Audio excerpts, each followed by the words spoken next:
Hey guys, welcome back. Hope you're having a good Wednesday, 7/13. Sub up, like up, comment down. Happy money sticks around. We're gonna look at what's going on here. CP Live came out. We have a Twitter, you can follow us on at Happy Money YT, well as a Discord server. A link for that is in the description. CP Live is 9.1%. Was higher than pretty much all estimates.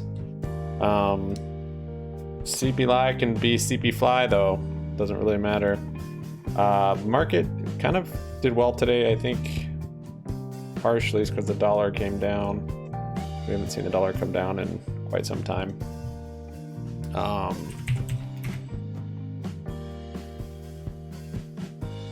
There's UUP, that's the bullish dollar. Invesco dollar bullish. But not to say there can't be a later reaction to this inflation number report. Still have some more data coming out this week. We'll see what happens. TA-wise though, it's still bullish, still waiting on actually today it did just the momentum on that. What? Oh, it's 4 hour. Yeah, 4 hour flipped it. Yeah, I mean I'm still looking at that weekly RSI divergence for a big rip. So yeah, I think it's still coming. GME, another day of melt up, SLD period melt up.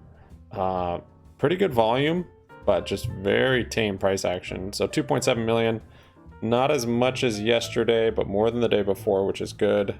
It's good to see increased volume.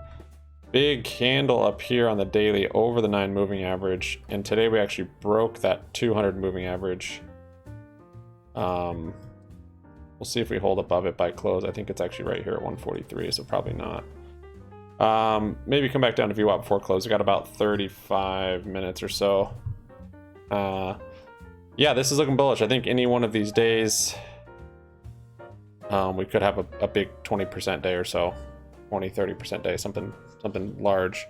These are great too, though. 5%, of course, are nice.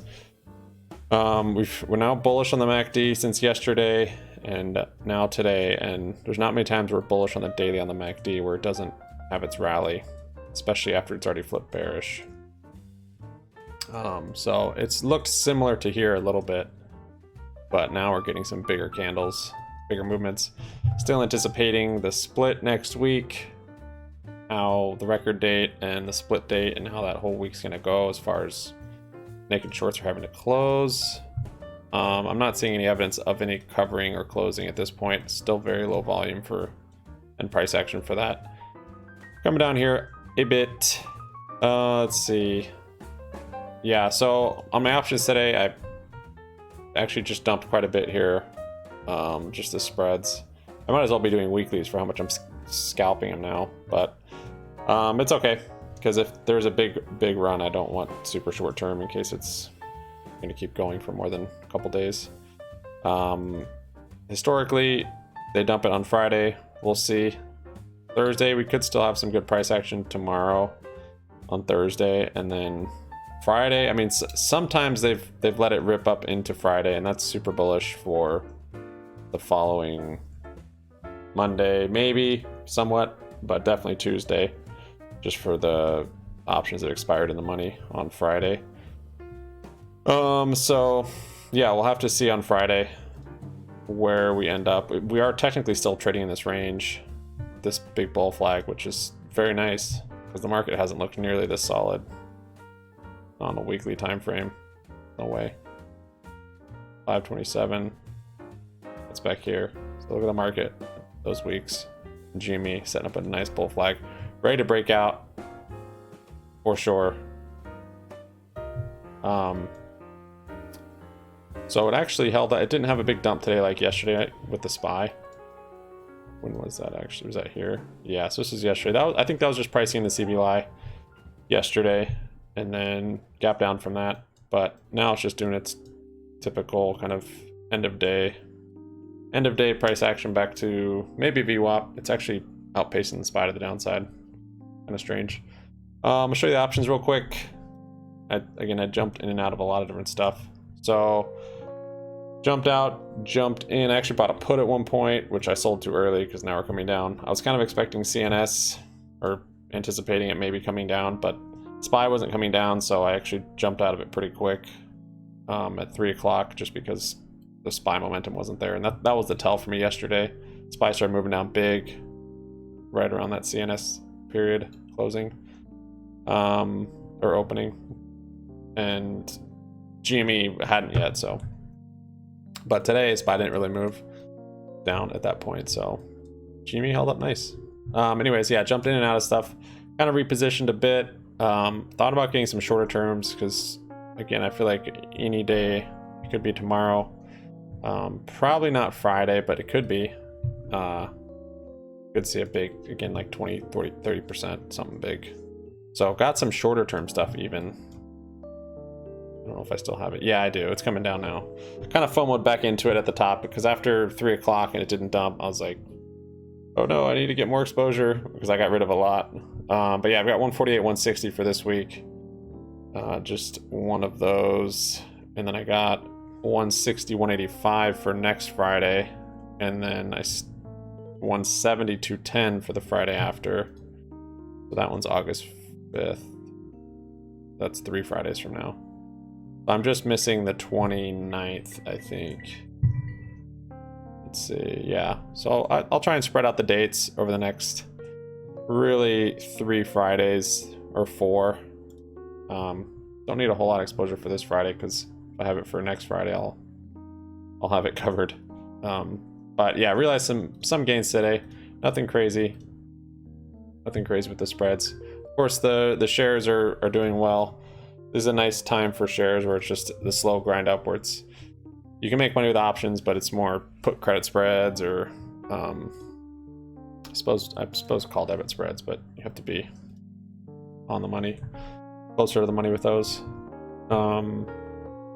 Yeah, so shares in here, we're all shares here, long shares here. I guess I do have that leap in there still too, which I might be selling at the peak, or trying to time the time to peak if it doesn't keep going, and then repositioning that. And then of course the shares on our margin, which is becoming pretty sizable. Funny, here we go. If I can get to it. Here it is. Yeah, she's up because I got these at 120. I got these after hours, if you remember. I tweeted about it. Got these at 130 after split announcement, I think. I can't remember. Marketplace is chugging along. It's kind of interesting. So it, let's see. I read a lot of different DD on it today.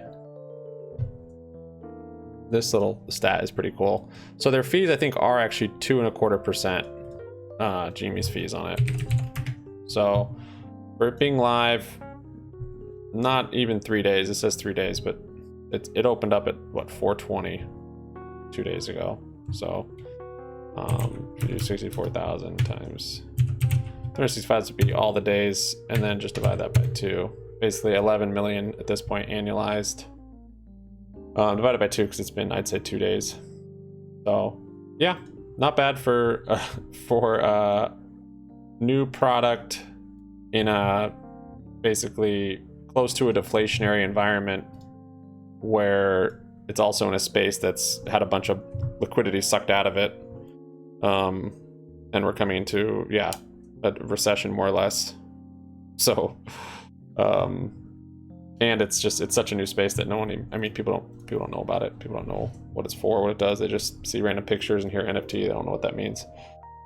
So yeah, I think it definitely has a bright future. Hopefully some big partnerships with GME in the near future. Maybe even after hours today, we'll hear something. Tesla, call debit spreads are up. The Terra is up. BoxD is ripping. Wells Fargo gave it price target of like $8 a share at 190, so that's good for them. Yeah, I'm bullish. I don't have a whole lot of anything for you guys. Nice bull flag still on the weekly. Nice grind up. Possible it dumps down on Friday, but it might not. Sometimes they rip it into Friday at their own expense, because that means next week is going to be even more bullish, at least through Tuesday. Thanks for watching, guys. See you on Discord. Peace out.